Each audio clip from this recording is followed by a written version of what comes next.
Oi, gente. Meu nome é Maria Catarine e hoje vamos falar sobre a cintilografia hepatobiliar, ou também conhecida como cintilografia hepática.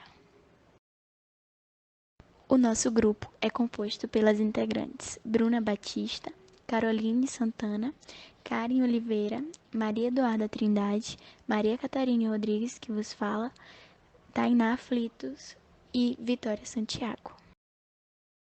Bom, esses são os objetivos que serão tratados no decorrer da apresentação. Inicialmente, iremos tratar sobre o exame, característica, definição, finalidade, o preparo do paciente, o protocolo do exame, intervenções que podem ser feitas, a própria aquisição da imagem, quais são os critérios que são levados em consideração para a interpretação de imagens patológicas, a análise dessas imagens e algumas fontes de erros. A cintilografia hepatobiliar consiste em um exame que faz parte da medicina nuclear. Nesse exame, ocorre a administração no paciente de um composto levemente radioativo específico para a cintilografia em questão. Esse composto ele também pode ser conhecido como radiofármaco, que será explicado mais à frente. Dessa forma, com a movimentação desse radiofármaco, com a movimentação desse composto na circulação do paciente, é possível obter imagens para fins diagnósticos muito mais precisas. Só que, algumas vezes, existe a necessidade de realizar alguns tipos de intervenções, como é o caso de uso de medicamentos para facilitar o fluxo biliar.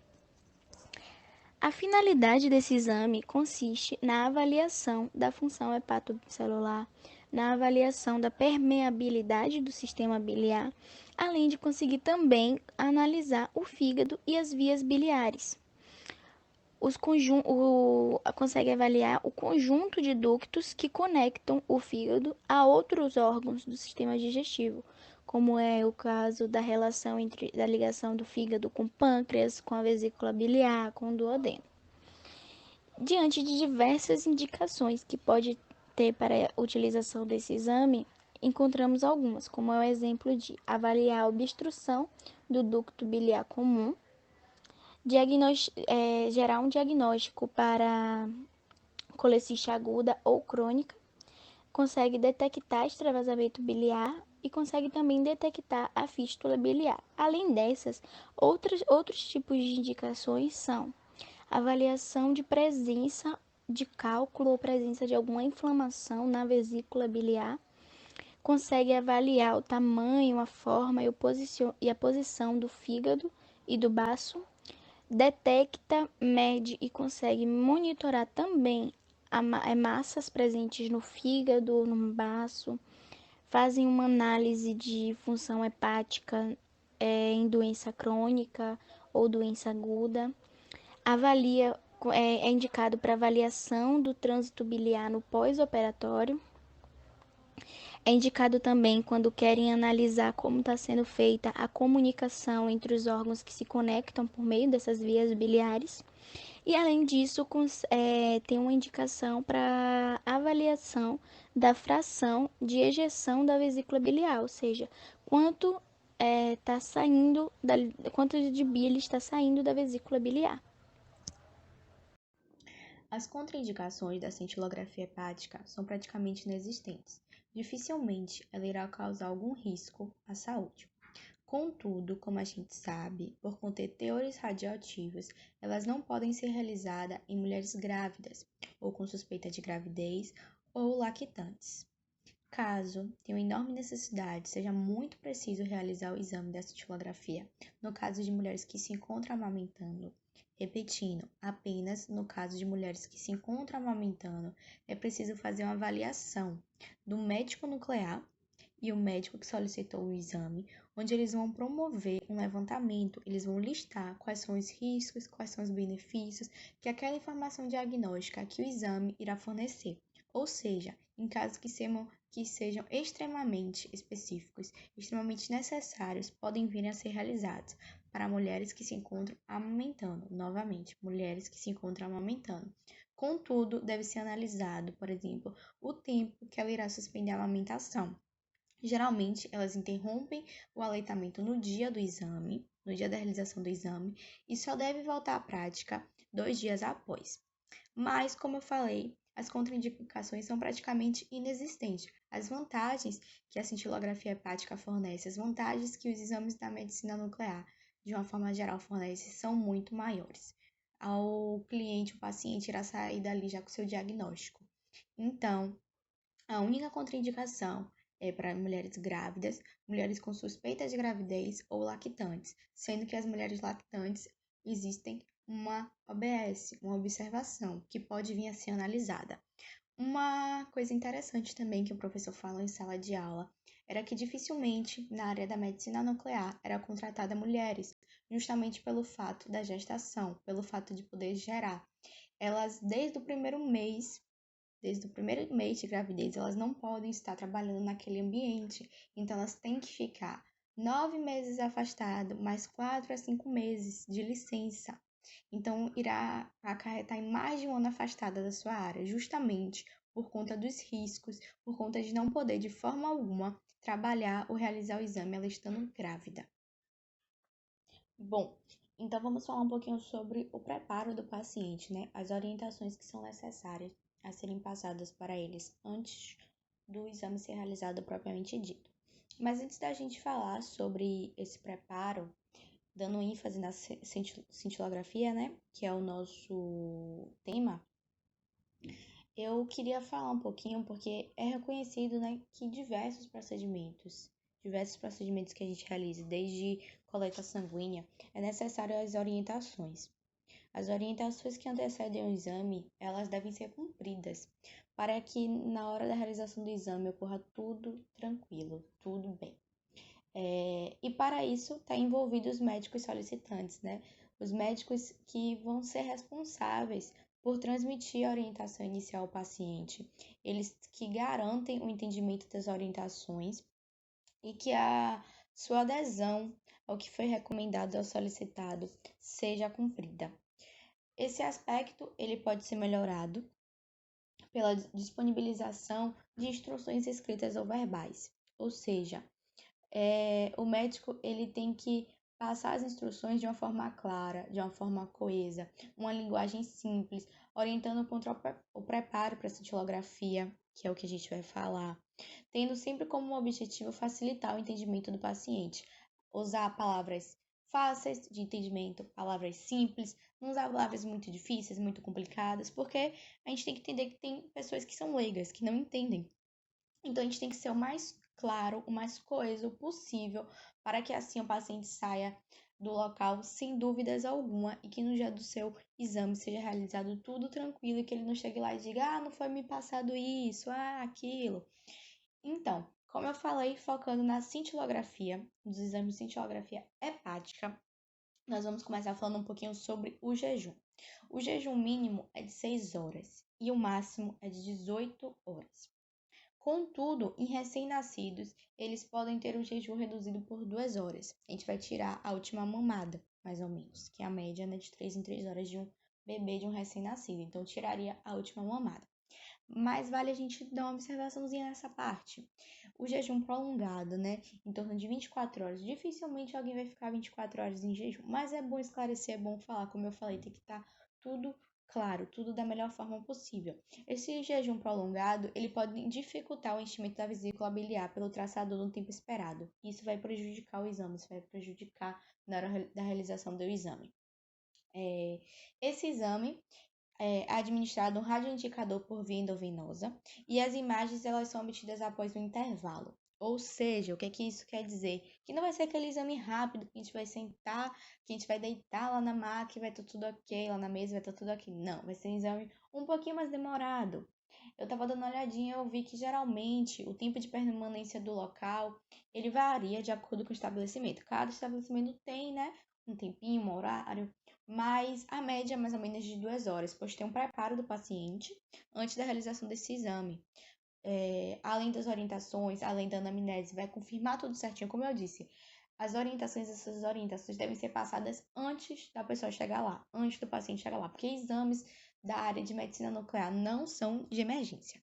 É eletivo é marcado, precisa estar tudo ok, porque precisa ser preparado o local, precisa ser preparado o radiofármaco, precisa estar tudo ok, não são de emergência. Mas, antecedente ao exame vai ser administrado esse radioindicador, que é por via venosa, como eu falei, então tem que esperar um tempinho para agir, e aí para a sala, o local que vai ser realizado o exame. Como eu falei, as imagens são obtidas após intervalo, então não vai ser rápido, vai ser um exame que vai demorar. Então o paciente já tem que ir preparado que não vai ser algo rápido. Tem que utilizar roupas confortáveis, tem que evitar o uso de peças que contenham partes metálicas, como botões, zíper, fivelas, bem como pulseiras, brincos, outras peças, pois elas podem interferir nas imagens. Mas justamente por isso, justamente para evitar essa interferência, esse tipo de incidência, o local é bem provável que ele irá lhe fornecer um avental, né? Que aí você fica nu e cru, sem nada, para que na hora que você chegue lá ocorra tudo da melhor forma possível. O procedimento, como eu falei nas contraindicações, ele não é realizado em gestantes. Isso tem que ser avisado na hora de estar passando o preparo, na hora de estar passando as orientações. E no caso de mulheres em fase de amamentação, como eu falei também, deve-se consultar a equipe médica, a equipe da medicina nuclear. Então, como eu disse, não é um exame de urgência, é um exame que será marcado. Então, essas orientações todas vão ser passadas antes do exame, antes da realização do exame, para ver se está tudo ok. Se não está, e quando chegar lá na hora, claro que vai ter uma anamnesezinha para confirmar algumas coisas, mas essas orientações todas vão ser passadas antes.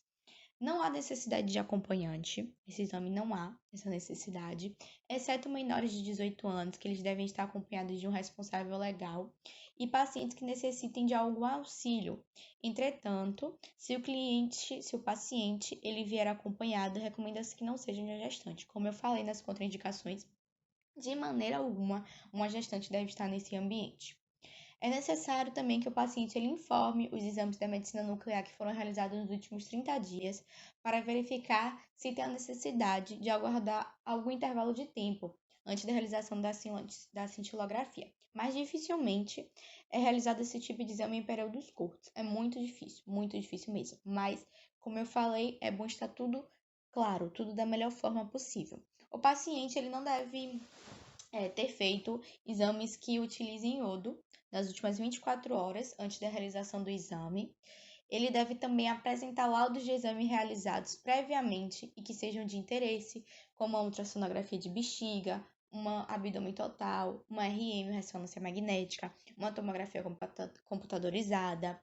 Ele deve também informar históricos de cirurgias prévias, especialmente biliar e gastrointestinal. É também necessário aguardar 48 horas para marcar a cintilografia após a realização de tomografia computadorizada com contraste oral e de estudos contratados do sistema gastrointestinal também. Alguns medicamentos eles devem ser suspensos antes do paciente realizar o exame. Porém, em hipótese alguma, deve suspender o uso de medicamentos para o tratamento da tireoide. Caso o paciente ele tenha feito algum tratamento quimioterápico utilizando, eu não sei exatamente se é essa palavrinha, mas eu entendi como doxorubicina, que é um fármaco, eu dei uma pesquisadinha, que é um fármaco amplamente utilizado na quimioterapia do cancro. Se ele tiver feito uma quimioterapia utilizando ele deverá esperar algumas semanas para realizar esse exame. Mas é importante a gente frisar que a suspensão de qualquer medicamento só poderá ser feita com autorização do médico solicitante. Para isso, deve trazer por escrito, é muito bom que o paciente traga por escrito todos os remédios que são utilizados, o horário da administração, tudo certinho. Como eu disse, é muito importante que haja uma conversa sincera, uma conversa clara do paciente que vai realizar aquele exame e do médico. É muito importante para que na hora do seu exame ocorra tudo bem, porque às vezes você vai chegar lá e se você não foi muito bem orientado, se você não prestou atenção, se você não seguiu tudo, o seu exame não vai ser administrado, o seu exame não vai ocorrer, porque na medicina nuclear não pode de maneira alguma haver espaço para erro. Não pode ocorrer erros. Então, para que ocorra tudo bem no exame, essas orientações, esse preparo do paciente deve ser da melhor forma possível, um entendimento muito claro da parte do paciente para com o médico e a sinceridade, né? Bom dia, eu vou falar um pouco sobre o radiofármaco utilizado na cintilografia hepática. Como vocês já sabem, essa cintilografia é um método sensível e não invasivo, servindo para avaliar os distúrbios da função hepatocítica e da integridade do sistema biliar. Esses radiofármacos, eles são derivados do ácido iminodiacético, que são marcados com 99 tecnésio. Esse radiofármaco utilizado na cintilografia hepática, ele é chamado de dizida.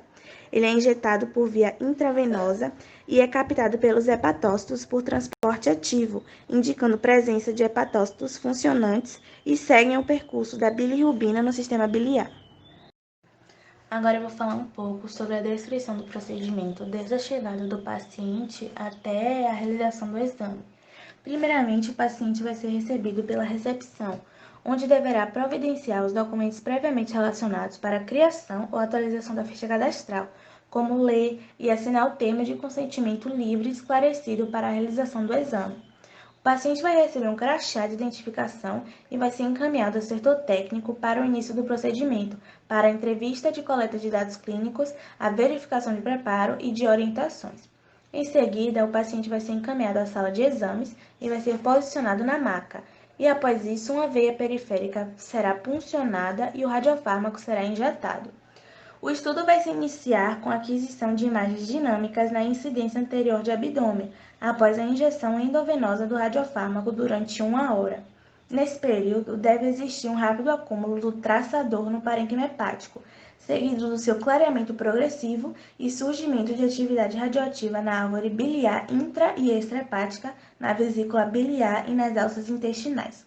As imagens estáticas tardias até 4 horas ou 24 horas, elas podem ser necessárias para avaliar o clareamento do parênquima hepático, a retenção em lesões focais ou identificação do traçador na vesícula biliar e no intestino delgado.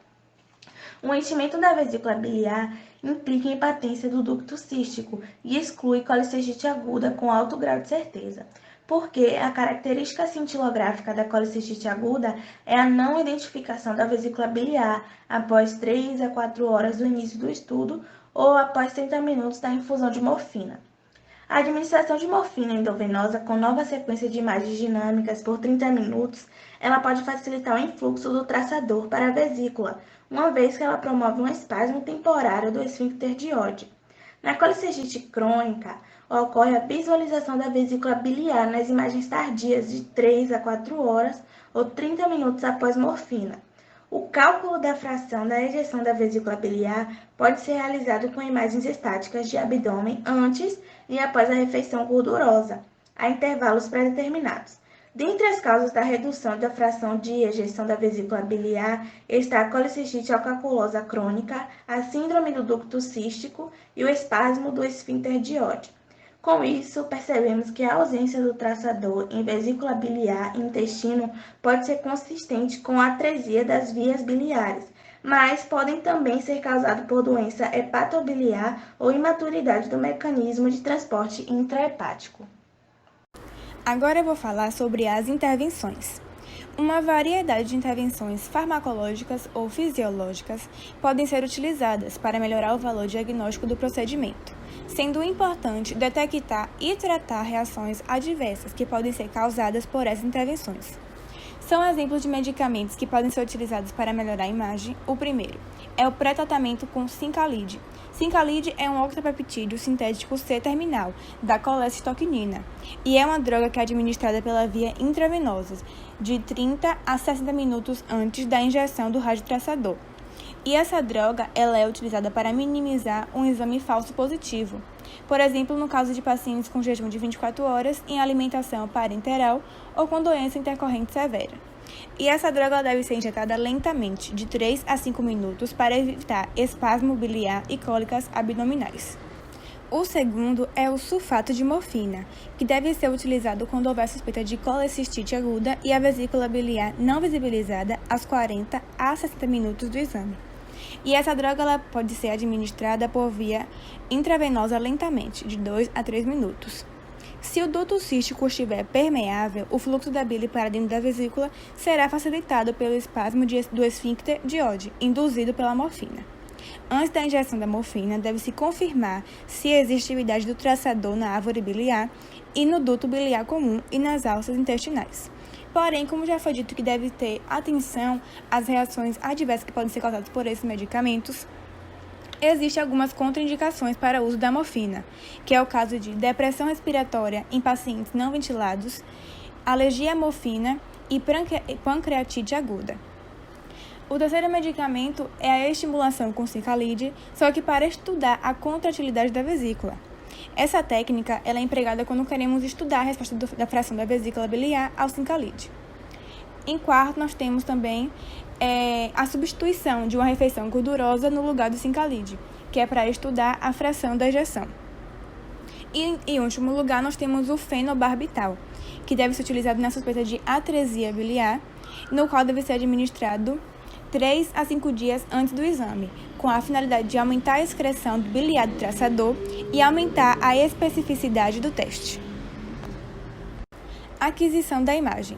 As imagens são adquiridas em uma gama-câmera equipada com um colimador de baixa energia, no qual inicialmente são tomadas imagens dinâmicas, um quadro a cada 3 minutos, durante 90 minutos, logo após a injeção do traçador. Porém, esse exame pode ser logo interrompido quando for visualizada a atividade na vesícula, que confirmaria a permeabilidade do duto cístico, e no intestino delgado confirmaria a permeabilidade do duto comum. Além disso, incidências adicionais podem ser tomadas para melhor esclarecer a anatomia regional e algumas alterações na aquisição das imagens podem ocorrer, como, por exemplo, no caso de suspeita de colecistite aguda, que deve-se obter imagens 3 a 4 horas depois, ou pode-se usar morfina para estimular o fluxo da bile. Já no caso de suspeita de atresia das vias biliares, imagens tardias de 18 a 24 horas depois são tomadas. E no caso de suspeita de vazamento de bile, imagens tardias de 2 a 4 horas podem ser necessárias, como também algumas manobras como colocar o paciente em decúbito lateral. E no caso de suspeita de vazamento ou fístula biliar, bolsas de drenagem cirúrgicas devem ser examinadas com a gama-câmera. Já no caso do processamento das imagens, nós temos duas divisões. A primeira é em relação à fração de ejeção da vesícula, no qual a imagem é calculada usando-se programas convencionais de medicina nuclear, utilizando-se regiões de interesse em torno da vesícula e do fígado, tendo o cuidado de não incluir os dutos biliares. E a outra divisão, que é em relação à função hepatocelular, a imagem é analisada através de análise de deconvolução, a partir também de regiões de interesse, só que colocadas dessa vez sobre o fígado e o coração. Olá, gente, meu nome é Vitória e vou falar aqui um pouco sobre os critérios da interpretação de uma cintilografia hepática. Nele, a gente tem como intuito de prevenir ou até mesmo detectar patologias que podem ocorrer no fígado ou até mesmo na vesícula biliar. Nesse sentido, a análise morfológica também é possível. Com isso, a normalidade encontrada nos exames, ela vai ser caracterizada pela demonstração da parequimia hepática. A parequimia hepática são as células encontradas no fígado e ainda é seguida, sequencialmente pela atividade no sistema ductal intra e extrahepático, além da vesícula biliar e do sistema delgado superior. Todas essas estruturas é importante ter a visibilidade na primeira hora do exame, através do radiofármaco administrado. Temos como exemplo o enchimento da vesícula. A gente consegue ver a visibilidade e ela pode excluir a possibilidade da patologia colecistite aguda com um alto grau de confiabilidade. Essa colecistite, ela consiste em uma inflamação da vesícula biliar. Ela geralmente é decorrente de uma obstrução do ducto cístico. Esse ducto cístico é onde é excretado a bile, que está localizado e armazenado na vesícula biliar. Existem 2 tipos de colecistite, a aguda e a crônica. sendo que a aguda, a marca registrada que encontramos no exame, é a não visibilização da vesícula até 30 minutos após a administração da morfina ou 3 a 4 horas depois da geração da imagem tardia. Em caso de faixa de hipoatividade ao redor da vesícula, pode indicar colecistite ganglionosa, que consistir em uma emergência cirúrgica e a gente tem que encaminhar aquele paciente ao médico responsável. E temos a colecistite crônica, que ao contrário da aguda, a vesícula ela pode ser vista 30 minutos depois da administração da morfina ou 3 a 4 horas na geração da imagem. Só que o aparecimento da atividade na vesícula após a visibilização do radioatividade aplicado aparece no intestino, tem uma alta correlação com a colecistite crônica. Por outro lado, em casos de pacientes que tenham doença severa ou que esteja passando por uma nutrição parenteral total, a gente tem que tomar certos cuidados ao realizar esse exame, como, por exemplo, a administração de dose maior da morfina, que seria de 0,1 mg por quilo, para diminuir os resultados de falso positivo e, com isso, consegue ter uma visibilização melhor. Em casos de obstruções biliares que são derivados de depósitos de materiais sólidos, pode ser predominante pelos cristais de colesterol na vesícula biliar. De que forma? O fígado ele secreta alta quantidade de colesterol que vai ser transportado pela bile para a vesícula biliar, onde essa bile é armazenada pela vesícula e esse colesterol em excesso pode formar partículas sólidas e ocorrer esse tipo de obstrução. Aí temos os tipos de obstrução. Obstrução do ducto biliar comum, embora que seja prevista em 20% dos indivíduos normais, ele é a demora do tempo da bile chegar no intestino inferior de 60 minutos, que pode estar ligado com essa obstrução parcial do ducto biliar comum. Já a obstrução parcial, ele aparece no sistema biliar, mas ele é clareado muito pouco no local próximo à obstrução. E temos, por outro lado, a obstrução de alto grau, que vai ser verificado pela ausência da atividade do ducto biliar. E aí, a captação do traçador não consegue verificar essa bile derivada pelo fígado. E temos também a forma crônica desta obstrução, que pode ocorrer uma disfunção hepática.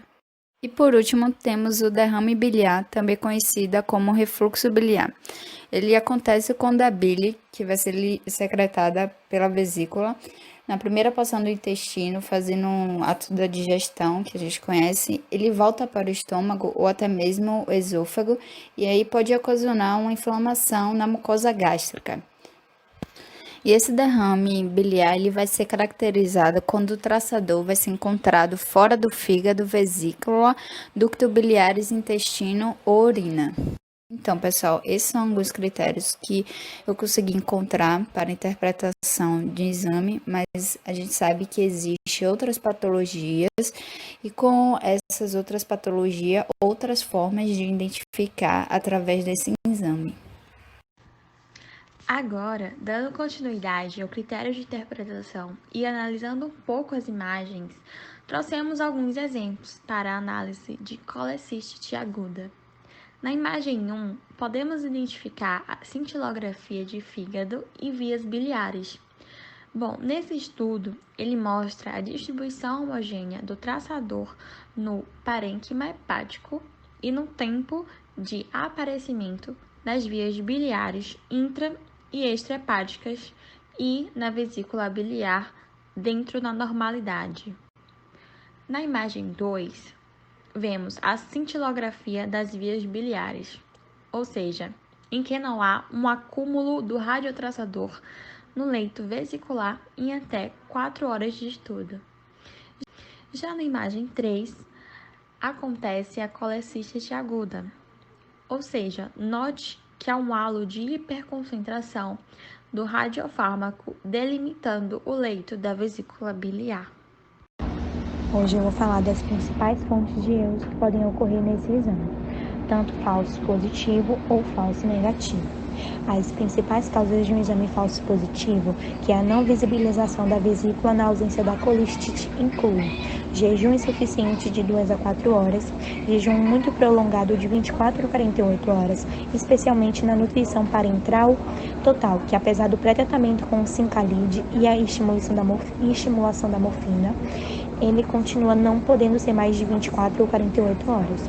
A hepatopatia severa, a obstrução do alto grau do duto biliar comum, doença intercorrente severa, pancreatite, trânsito biliar para o intestino muito rápido, que é a presença de pouca atividade no fígado para adquirir imagens tardias, colestite crônica severa, colestectomia prévia.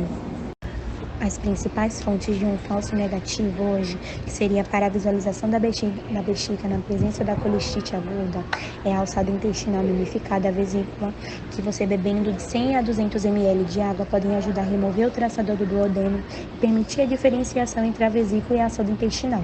A colestite alculosa aguda, a presença do sinal do duto cístico dilatado, que é o simulando a vesícula. Se este sinal estiver presente, não se deve administrar morfina. Derrame biliar devido à perfuração da vesícula, anomalias congênitas simulando a vesícula, atividade nos rins simulando a vesícula ou intestino delgado. Uma incidência lateral pode tirar todas essas dúvidas. Bom, essas são as referências que utilizamos na construção do trabalho. E é isso, obrigada pela atenção de todos e até a próxima.